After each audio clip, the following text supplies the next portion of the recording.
They have everything: jets, yachts, private islands, but they keep getting fooled by the same con, fake art. And the question is, why? This isn't some sad tale of naive collectors and clever forgers. It's a predictable pattern where the ultra-rich, often in the 55 to 75 plus club of old money elitists, walk willingly into the lion's den of deception. These are men and women who pride themselves on intellect, and yet, again and again, they're duped by forged brushstrokes. Maybe it's just fun to see the super rich get fooled, or maybe it hits a nerve, because deep down, we want to see fairness in a world where money usually decides who wins. But don't be fooled. This isn't just about bad taste in art. This is about ego, money, and a $50 billion industry built on lies. Hi, to all the viewers who thought I was AI. Real human here, Tony, just a guy with a voice that apparently sounds too good to be true. Want to keep the humans in charge? Smash that like button and subscribe. Chapter 1. The Perfect Scam. In the art world, what matters isn't what's real, it's who says it's real. The art market is unlike any other financial system in the world. It thrives on ambiguity, status, and secrecy. There is no official exchange, no regulatory body, no set pricing model. You can't look up the value of a Picasso the way you check Tesla stock. However, two nearly identical paintings can differ in price by tens of millions, depending on who believes in them and who says they are real. This is the perfect scam, an elegant billion-dollar illusion hiding in plain sight. It's not just that pricing is subjective, it's that the entire system depends on subjectivity. There's no universal standard for what makes a painting authentic. Hence, authentication is often handed off to committees, estates, or individual experts whose opinions can be influenced by everything from politics to personal relationships. This is why a single approval from a respected figure can turn a garage sale canvas into a $25 million headline. Add to this a predictable buyer profile, ultra-wealthy collectors with a hunger for exclusivity. These buyers don't just want art, they want stories. They want to believe they've discovered something rare, something secret, something others weren't smart enough to spot. Case in point, the rarer the piece, the better the bragging rights, and that's where the con comes in. The most common tactic is forged provenance. Provenance is the art world's version of a paper trail, a well-documented history of ownership that proves a piece's authenticity and value. But these documents are often shockingly flimsy with typed letters, old photographs, vague mentions, and obscure catalogs. Meanwhile, con artists know this, and they know how to fake it. So they will invent entire backstories. A lost painting discovered in a Swiss vault, a private collector in Uruguay who kept it hidden for decades. They will create convincing paper trails, complete with fabricated invoices, forged signatures, and letters from supposed experts. Some even go as far as creating entire personas with fake dealers, fake collectors, and fake experts who vouch for a fake painting. Then they come up with the fake certificates of authenticity. A sleek, official-looking document bearing seals, watermarks, and the names of long-dead foundations. These papers, more than the art itself, are what buyers are really paying for. But the real brilliance of the scam is how insiders often help it succeed. Galleries, dealers, and auction houses have a vested interest in believing and selling the story.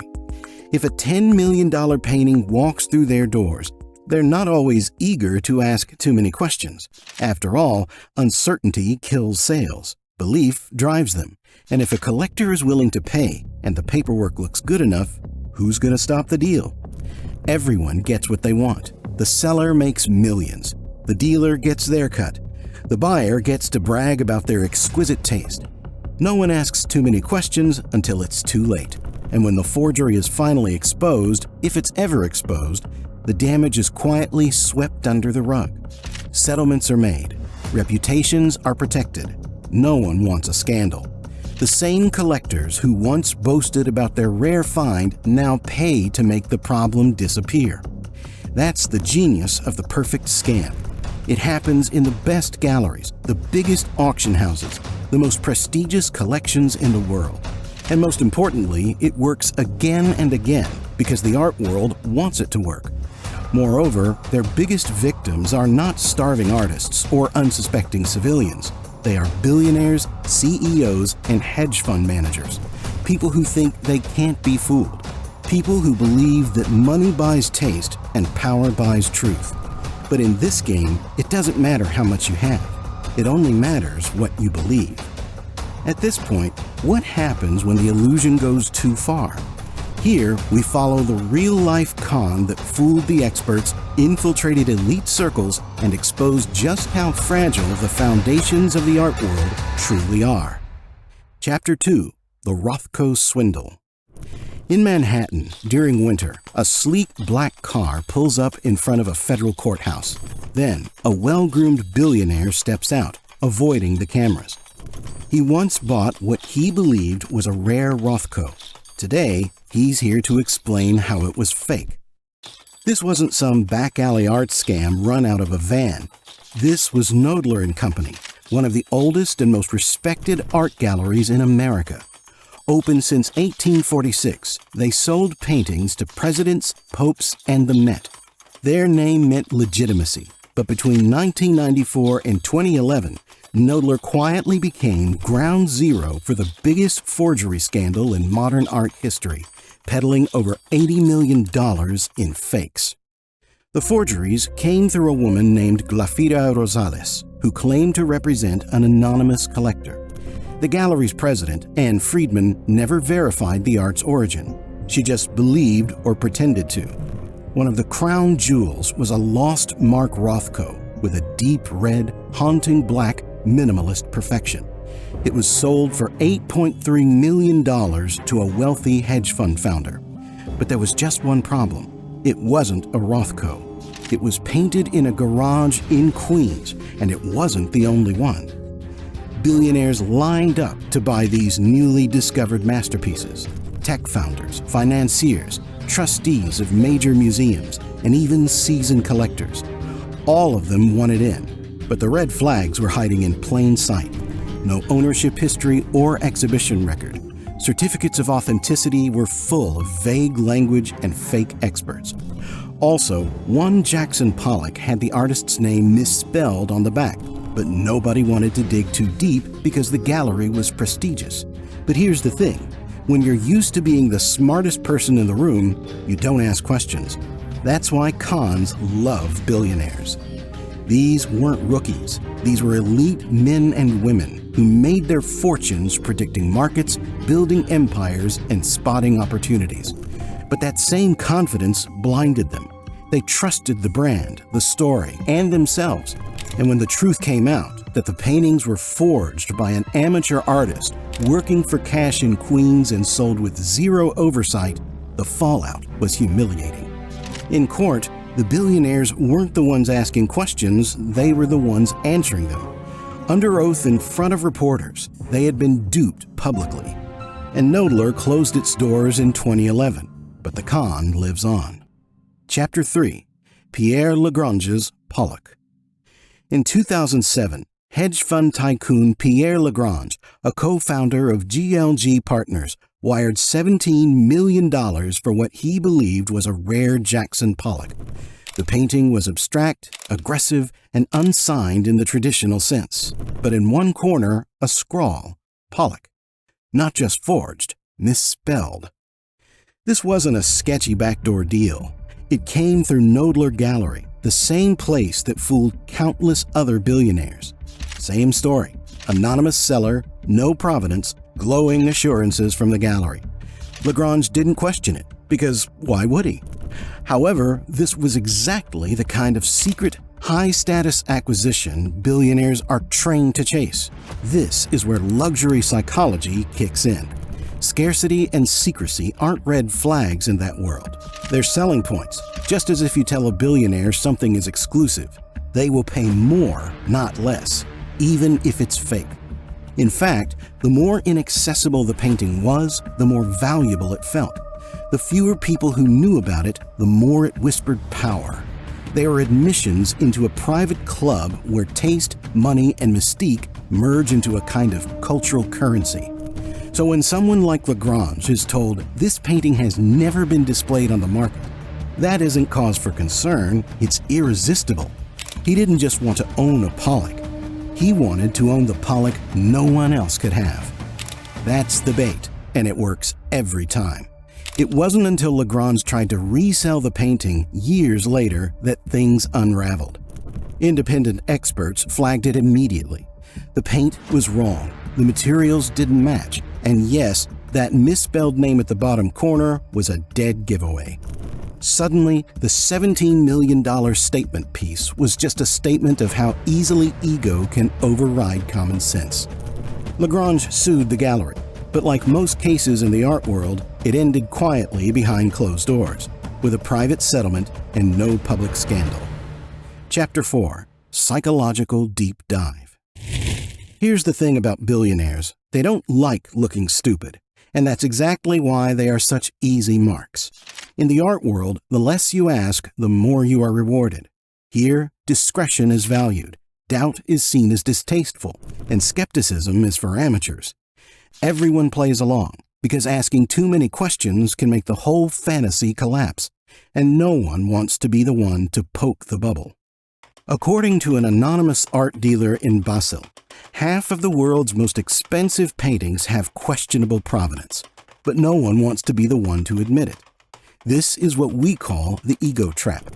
A billionaire walks into a gallery. The painting on the wall is abstract, maybe even ridiculous, but the rep tells him it's the lost de Kooning, or an undocumented Rothco. The price tag is 8 figures and the paperwork is thin, but no one says that out loud.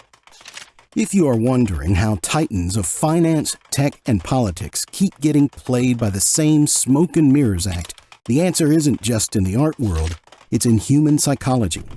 Just like the Dunning-Kruger effect, a case where the classic cognitive bias of people with the least knowledge are often the most confident, billionaires fall into their own version of it, but in their case, overconfidence is a feature.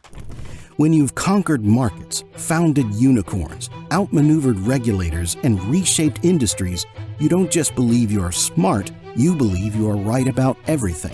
So when someone whispers that a long-lost Rothco just surfaced, or offers you a private Basquiat never seen at auction, you don't pause, you lean in. That's why billionaires make perfect marks. While overconfidence explains why the ultra-wealthy don't ask questions, what makes them say yes instantly with 8-figure wire transfers? That's where prestige bias kicks in. It's a psychological shortcut. If something looks expensive, we assume it's valuable. In the art industry, a $45 million painting doesn't raise suspicion because deep down we're conditioned to believe if it costs that much, it must be important. This is hardwired status logic. That's why forgers and shady dealers don't just fake the art, they fake the aura and inflate the price. In this world, scarcity equals status, and status equals trust. Not because it makes sense, but because that's how prestige works. At this point, the overconfidence gets them in the door. Prestige bias seals the deal. But what happens after the sale? That's when the sunk cost fallacy takes over. A painting arrived with a few inconsistencies. The signature isn't quite right. The provenance feels thin, maybe a mysterious Swiss collector or a suspiciously vague paper trail. There is a rumor that the piece might not be real, but by then, it's too late. They have already paid. To back out now would mean admitting what they fear most. They were wrong. And for billionaires, being wrong isn't just uncomfortable. These are people who measure their lives in wins. So instead of confronting the truth, they dig in. They defend the purchase, the dealer, and the lie. Because if they stop believing, it all collapses. The money, the status, the image of themselves as the smartest person in every room. And this is what makes the con so perfect. Chapter 5. Fake Mondilani and Freeports. This is the world of freeports. an ultra-secure, ultra-discreet storage facilities tucked away in places like Switzerland, Luxembourg, and Singapore. Inside is billions of dollars in art, wine, watches, and gold. Rows of crates, rarely opened. Masterpieces that may never hang on a wall. Because here, in these climate-controlled vaults, ownership changes hands without the artwork ever seeing daylight. And in this dark world, Amedeo Modigliani has become a strange kind of currency. The early 20th century Italian painter is known for his elongated faces and tragic life. His signature is simple and easily forged. His style is loose and deliberately imperfect, which is why, in the last 2 decades, dozens of fake Modiglianis have flooded the black market. Some are so convincing that they have ended up in museum shows, only to be quietly removed when the questions started. And the best part for forgers? They almost never get caught, because these paintings often never leave storage. In freeports, there is no public display, no scrutiny, no museum loans. The art is technically in transit, which means it's exempt from taxes, customs, and most forms of due diligence. It's the Wild West with climate control. This is where billionaires buy and sell art like stocks. A painting goes from vault to vault, jurisdiction to jurisdiction, and as long as no one looks too closely, it retains its value or even appreciates. And here's where the real game begins: money laundering. Let's say you have illicit cash from arms dealing, real estate fraud, crypto theft, take your pick. You buy a fake Modigliani from a cooperative gallery or shell company for $10 million. You store it in a freeport. 6 months later, you sell it again, this time to a different shell, maybe even one you control for $12 million. Suddenly, your dirty money is clean. It's art profit, tax advantaged, and off record. And remember, if anyone does ask, you can say the painting is under evaluation, undocumented, or part of a private collection. Meanwhile, Modigliani never lived to see any of this. Today, it's been bought, sold, forged, and laundered 100 times over, all behind closed vault doors. Chapter 6. The Scam They Let Happen. By now, we have seen the pattern: the fake Rothcos, the misspelled Pollocks, the mystery Modiglianis locked in tax-free tombs. But here's what's most astonishing. These billionaires rarely fight back. For people who have built their entire identities on control, intelligence, and status, public humiliation is more expensive than the art itself. So instead, they do something else. They quietly file insurance claims. A painting disappears in transit, or gets damaged, or suddenly becomes too controversial to resell. Behind closed doors, their loss becomes liquidity. The insurance payout hits the offshore account without headlines, and just like that, the con is absorbed. One time, Yves Bouvier, a Swiss art storage king turned price manipulator, a billionaire client like Dmitry Rybolovlev would buy a Picasso for $80 million. But guess what? Bouvier's cost a week earlier was $50 million. That's $30 million in hidden profit, quietly pocketed and expertly erased. However, there were no invoices showing resale markups or independent valuations. This wasn't fraud on paper, it was grace under opacity. Why didn't anyone question the markup?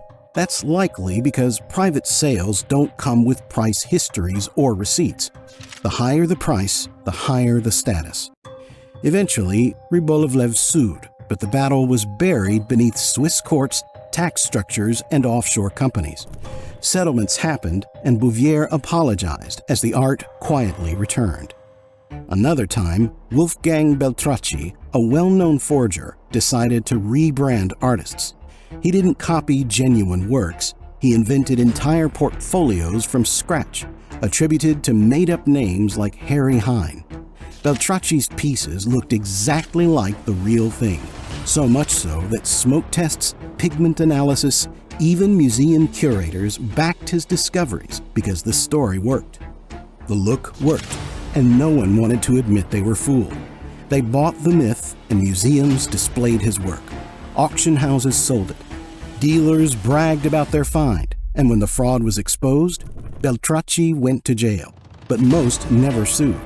Many quietly accepted losses, a handshake, a refund maybe, but they couldn't do much, because if they speak up, the illusion breaks, and they are part of that illusion too. So the fake paintings stay in circulation, the dealers move on, and the stories get rewritten.